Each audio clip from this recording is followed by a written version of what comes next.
Hello अस्सलाम वालेकुम everyone, क्या हाल है। मेरा नाम अब्दुल बासित है और आज हम जिस गाड़ी की बात करेंगे वो पाकिस्तान में एक बहुत ही अच्छी, मुझे लगता है कि एक प्राइस सेगमेंट के अंदर और बहुत ज़्यादा ही फीचर पैक्ड हैचबैक है। ठीक है, जिस गाड़ी की आज मैं बात करना चाह रहा हूँ वो है सुजुकी स्विफ्ट।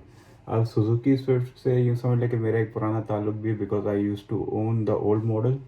खैर अभी हम बात करते चलें, ये हमारे पास रिसेंटली इस पर 2025 में जो सुजुकी स्विफ्ट जो आ रही है दैट इज़, उसमें 3 वेरिएंट्स आ रहे हैं। ठीक है, GL आता है,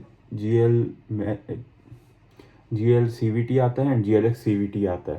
खैर लेट्स स्टार्ट। अभी जैसे आप पहले एक्सटीरियर की बात करते चलते हैं। एक्सटीरियर में जो है आपके पास क्या कहते हैं, DRLs आ जाती हैं, फॉग लैंप्स आ जाते हैं, फ्रंट की ग्रिल थोड़ी सी डिफरेंट है, रिम्स आ जाते हैं, क्रोम हैंडल्स आ जाते हैं, और क्या कहते हैं, शार्पन एंटीना आ जाता है, and pretty much that's it. ठीक है, यही डिफरेंसेस हैं। वेयर अगर आप जो बेस वेरिएंट है GL CVT या GL मैनुअल की बात करें, उसके अंदर रिम्स डिफरेंट आते हैं, उसके अंदर हेडलाइट्स डिफरेंट आती हैं, उसके अंदर जो है फॉग लाइट्स नहीं आती, बम्पर के अंदर एक स्ट्रिप आती है जो कि एज अ फॉग लैम्प का काम करती है या DRL का काम करती है। ठीक है, खैर ये हो गया एक्सटीरियर। इंटीरियर पे चलते हैं। इंटीरियर में मुझे ऐसा लगता है कि जो GL CVT है और जो GLX CVT है, दोनों में ज़्यादा यहाँ पे बहुत बड़ा एक फ़र्क आ जाता है। जैसे कि अब फीचर्स की बात करते चलें, जो GLX CVT है उसके अंदर आके पुश स्टार्ट आ जाता है, उसके अंदर आपके पास पार्किंग सेंसर्स आ जाते हैं। ठीक है, उसके अंदर आपके पास इंफोटेनमेंट के कंट्रोल्स आ जाते हैं, आपके पास क्या कहते हैं ऑटोमेटिक क्लाइमेट कंट्रोल आ जाता है, और मेरे ख्याल से 2-3 फीचर्स इसके अंदर ज़्यादा है as compare to GL CVT की बात की जाए या GL मैनुअल की बात की जाए। उसके अंदर जो AC है वो भी एनालॉग आता है, उसके अंदर पुश स्टार्ट भी नहीं आता, नॉर्मल की आती है, और उसके अंदर क्या कहते हैं ना पार्किंग सेंसर्स आते हैं ना इंफोटेनमेंट कंट्रोल्स आते हैं। ठीक है, इसी के साथ अगर हम परफॉर्मेंस चलें, अच्छा परफॉर्मेंस की ये बात है कि across the entire variant Pakistan में जो आने वाली जो स्विफ्ट है उसके अंदर एक ही इंजन आता है, वो 1200 सीसी का 4 सिलेंडर वाला इंजन, जो कि नई सीरीज़ का इंजन है। अच्छा, अब as a old user of Swift, मेरी जो पुराने स्विफ्ट के मॉडल से कंप्लेन होती वो होती थी उसकी फ्यूल एवरेज। बट जितना मैंने सुना है कि ये वाली जो सुजुकी स्विफ्ट है इसकी एवरेज बेतहाशा अच्छी है, बेइंतहा अच्छी है। ठीक है, मैंने यहाँ तक कि ये भी सुना कि 18-19 की एवरेज दे देती है शहर के अंदर, 18-16-17 बड़े आराम से देती है। ठीक है, let's move on to specifications. आपके पास इंजन आ जाता है, K सीरीज़ का ये इंजन है। ठीक है, और मोस्ट लाइकली देखते हैं कि हॉर्स पावर मेरे ख्याल से नहीं लिखी, और बाकी हाँ, जो ट्रांसमिशन की बात करते चलें, GL CVT और GLX CVT दोनों में CVT ट्रांसमिशन आता है। फ्रंट ब्रेक जो है वो वेंटिलेटेड डिस्क ब्रेक्स हैं, रियर में ड्रम्प हैं। अच्छा, एक और चीज़ का जो सबसे बड़ा जो इशू होता था पुरानी स्विफ्ट से, वो होता था क्या कहते हैं उसका ग्राउंड क्लियरेंस का, और उस गाड़ी की थोड़ी सस्पेंशन स्टिफ थी। जो नई वाली जो स्विफ्ट है उसके अंदर दूसरा बड़ा मेजर जो इशू इन्होंने वो किया है, सॉल्व किया है। एक तो ग्राउंड क्लियरेंस बेहतर हो गई, और दूसरा ये कि अब इसके जो सस्पेंशन है पाकिस्तानी रोड्स के हिसाब से बहुत अच्छा है।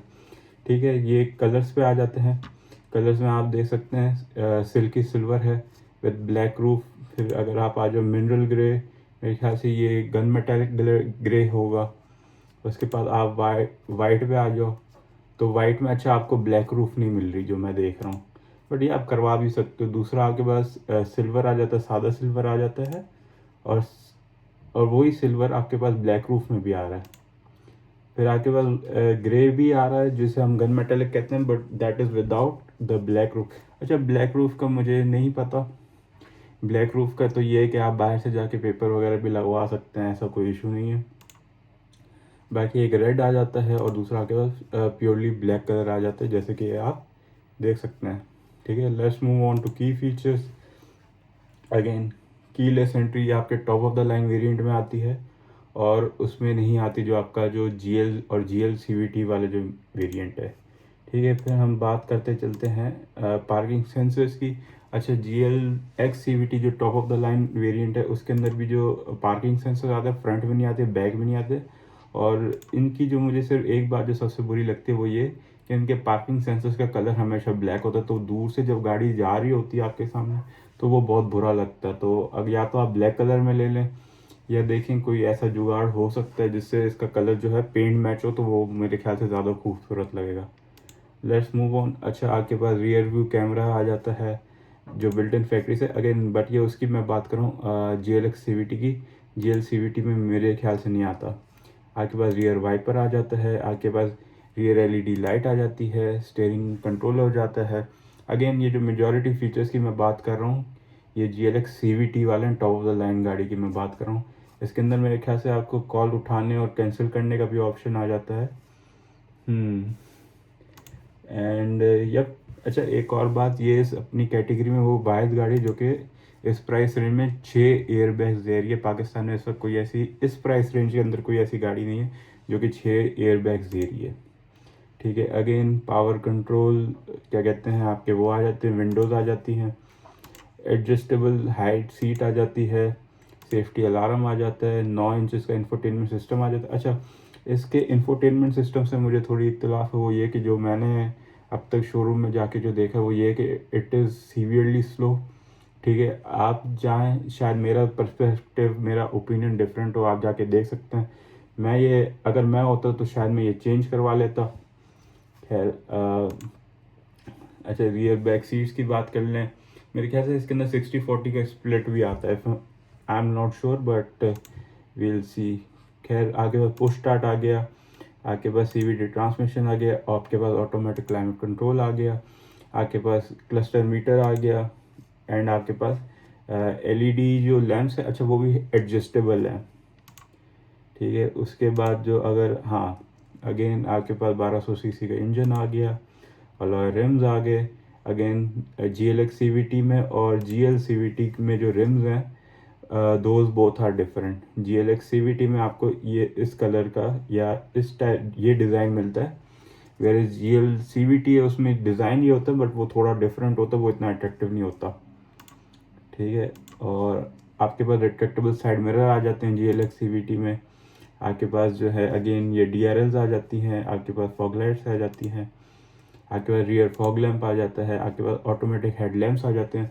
ये फीचर भी GLX CVT में है। बेसिकली इस फीचर का मतलब ये है कि जैसे आपकी गाड़ी शेड में जा रही है, अंधेरा हो रहा है, सेंसर खुद ही पिक करता है और वो हेडलाइट्स खुद ही ऑन कर लेता है। ये अक्सर आपको जैपनीज़ गाड़ियों में ज़्यादा मिलता है। इसके अंदर आइसोफिक्स चाइल्ड सीट आ जाती हैं, एंड दैट इज़ इट। अब चलते हैं एक्सेसरीज़ पे। Again front end rear mud flaps, ये मेरे ख्याल से पेड होते हैं। हाँ, आर्म रेस्ट ये भी पेड है, और रियर स्पॉइलर। अच्छा, अब ये मैं एक बात कहना चाहूँगा कि ये चीज़ें मैंने एक दफ़ा कंसिडर की थी ये गाड़ी लेने के लिए, तो जो चीज़ें हैं these are quite expensive in my opinion, कि ये अगर आप कंपनी से ले रहे हैं। ठीक है, क्योंकि मुझे याद पड़ता है कि ये आर्म रेस्ट किसी टाइम में 25 या 50 हज़ार का था, तो ये आप आफ्टर मार्केट भी जाके लगवा सकते हैं। आपके पास रियर स्पॉइलर भी आ जाता है, ये भी आप आफ्टर मार्केट लगवा सकते हैं, एंड स्पेयर टायर किट। अच्छा, मेरे ख्याल से स्पेयर टायर किट तो आपको मिलती ही है। अब आ जाते हैं प्राइस पे। इस वक्त जो मेरे ख्याल से जो गाड़ी चल रही है, जो GL है वो है 44,60,000 की, जो GL CVT है 46,05,600 की, और जो GLX CVT है top of the line that is 47,66,000। In my opinion भाई, अगर मुझे खुद के पैसों से गाड़ी लेनी होगी, I buy the top of the line variant. ठीक है। और वेरिएंट्स पे भी हम आ गए, और ये मेरे ख्याल से इनके फीचर्स भी हैं, जैसे कि मैंने कहा कि रियर कैमरा सिर्फ आपका टॉप ऑफ द लाइन ये GLX वेरिएंट जो है इसके अंदर आता है। If I can show you, हाँ। अच्छा, ये हेलोजन जो है सिर्फ उसके अंदर सादे आते हैं, और LED लैंप्स जो हैं GLX CVT में आते हैं, जो top of the line variant है। ठीक है। DRLs भी again top of the line variant में आते हैं, जो कि हेडलाइट के अंदर है, बाकी बाहर वो सिर्फ लैंप्स जो है उन्होंने स्ट्रिप लगाई होती है। खैर, अगेन रियर कैमरा भी सिर्फ आपको टॉप ऑफ द लाइन में मिलेगा। ठीक है। फोल्डेबल रिट्रैक्टेबल मिरर भी मेरे ख्याल से आपको उसी में मिलेंगे। और क्या है पावर स्टीयरिंग। अच्छा, टेलीस्कोपिक भी सिर्फ टॉप ऑफ द लाइन में मिलेगा, उसके अंदर नहीं मिलेगा। ठीक है। और अच्छा, देखें, अब ये देखें ना, स्मार्ट ट्रंक ओपनर भी आपको सिर्फ टॉप ऑफ द लाइन में मिलेगा, ये चीज़ें मुझे नहीं पता थी। अगेन और क्या है, अच्छा स्पोर्ट्स मोड जो है मेरे ख्याल से सिर्फ उसके अंदर है, ऑटोमेटिक वाले वेरिएंट्स में, मैनुअल वेरिएंट्स में नहीं है। और आपको एक और चीज़ जो आपको टॉप ऑफ द लाइन वाली में मिल रही है वो है क्रूज़ कंट्रोल, जो कि दोनों में नहीं है। हाँ ये चीज़ है, अलबत्ता आप जाके आफ्टर मार्केट जाके पूरा स्टेयरिंग लगवा सकते हैं। आई वुडंट रिकमेंडेड, मैं कहता हूँ कि यार गाड़ी जैसी ओरिजिनल होती है वैसी अच्छी लगती है, ठीक है। हाँ बाकी जो कॉस्मेटिक चेंजेस हैं जैसा आर्म रेस्ट वगैरह, रादर देन कंपनी से लेने से आप आफ्टर मार्केट लगवा सकते हैं। हाँ आफ्टर मार्केट और यहाँ तक कि जो कंपनी वाला है उनमें इशू ये है कि जब आप लगवाते हैं, क्योंकि तो वो आवाज़ करता है, वो कभी भी सही से नहीं बैठता। और कीलेस एंट्री, पुश स्टार्ट, ये सब कुछ top of the line variant में आ गया। रियर पार्किंग सेंसर्स भी टॉप ऑफ द लाइन में आ गए। अच्छा एक और चीज़ जो मुझे इस गाड़ी में अच्छी देखने को लग रही है, that is hill hold control. और इसी के साथ मेरे ख्याल से इसका ब्रोशर भी देखते चलते हैं। एंड यप, ब्रोशर में ऐसा कुछ खास तो नहीं, मेरे ख्याल से हमने सारी चीज़ें ही डिस्कस कर ली हैं। बट फिर भी आपके पास कलर्स आ गए, आपके पास ये इंटीरियर आ गया, आपके पास ये सीट्स आ गई 40-60 का। अब ये मुझे याद नहीं पड़ा कि 40-60 का स्प्लिट है कि नहीं है, बट मुझे इतना ज़रूर पता है कि इसकी सीट रिक्लाइन ज़रूर हो जाती हैं, ठीक है। उसके बाद आपके पास ये डिस्प्ले आ गया। और अच्छा एक और चीज़ जो मैंने देखी है कि इस गाड़ी के अंदर कप होल्डर्स वगैरह आपको तकरीबन हर जगह पे ही मिलेंगे। और हाँ जैसे कि मैं ये कह रहा था कि आप ये देख सकते हैं कि कॉल उठाने का, कॉल बंद करने का, यहाँ तक कि वॉइस एक्टिवेशन के भी इस गाड़ी में फीचर्स हैं, तो ये एक अच्छी चीज़ है। Let's move on. Safety features आपके पास अच्छे आ गए, हिल कंट्रोल भी आ गया, ट्रैक्शन कंट्रोल भी है मेरे ख्याल इस गाड़ी के अंदर टॉप ऑफ द लाइन वाले वेरिएंट में। ये गाड़ी की बस खास बात ये है कि इसी प्राइस रेंज में जो है आपके पास क्या कहते हैं, एक बहुत ही ज़्यादा फीचर पैक गाड़ी आ जाती है इस प्राइस रेंज में। मुझे नहीं लगता अपार्ट फ्रॉम जैपनीज कार्स कोई ऐसी गाड़ी है पाकिस्तान में जो कि इतने ज़्यादा फीचर्स दे रही हो। अच्छा अब मुझे ये गाड़ी क्यों पसंद है, अगर मुझे पर्सनली ये गाड़ी कोई भी अपने पैसों से अपने लिए कोई गाड़ी खरीदनी होगी, I would choose this over Honda city and Toyota Yaris. उसकी रीज़न ये है कि ये गाड़ी की ड्राइविंग प्लेजर भी बहुत उनसे अच्छा है, इस गाड़ी की ग्रिप भी उनसे बहुत अच्छी है, ठीक है। इस गाड़ी के फीचर्स उससे ज़्यादा अच्छे हैं, इस गाड़ी की सेफ्टी भी उससे ज़्यादा अच्छी है। एंड एक और चीज़ जो इस गाड़ी की उन सबसे अच्छी है, जिसकी हमेशा हम पाकिस्तानियों को टेंशन होती है, दैट इज़ फ्यूल एवरेज। ये फ्यूल एवरेज में उन दोनों गाड़ियों से बहुत बहुत बेहतर है, इफ़ नॉट कम से कम 50-60% ज़्यादा बेहतर है। वो गाड़ियाँ जो है जो टोयोटा यारिस हो गई या जो आपकी होंडा सिटी हो गई 1.2 लीटर वाली, वो दोनों एक तो अंडर पावर भी बहुत हैं और वो फ्यूल एवरेज भी 8-9-10 से ज़्यादा नहीं देती until and unless they are on.